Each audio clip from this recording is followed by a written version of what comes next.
সকল উপস্থিতিকে আমার সালাম এবং শুভেচ্ছা। আসসালামু আলাইকুম ওয়া রাহমাতুল্লাহি ওয়া বারাকাতুহু।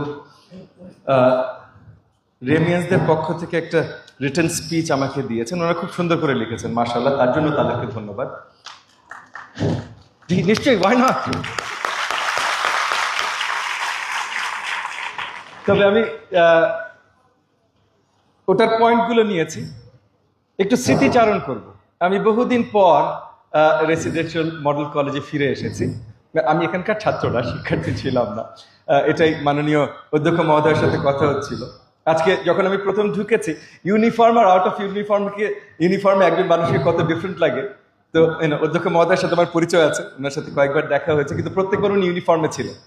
তো আজকে যখন এখানে উপস্থিত হলাম, ওনার সাথে একদম ফ্রন্টেই দেখা হয়েছে, উনি আমাকে রিসিভ করতে গেছিলেন। তো আমি দেখে ফার্স্ট আবার কয়েক সেকেন্ড লেগেছে ওনাকে চিনতে, আউট অফ ইউনিফর্ম একটু ভিন্ন হয়ে যায়। বাট আমি বহু বছর পর আসলে রেসিডেন্সিয়াল মডেল কলেজে ফেরত আসলাম। আমি আমার রেসিডেন্সিয়াল মডেল কলেজে প্রথম বোধে এসেছিলাম 78-79-এ, আমার বড় ভাই এখানে পড়তেন। কিন্তু 82-83 থেকে 89 পর্যন্ত প্রতি বছর অনেকবার আসা হতো।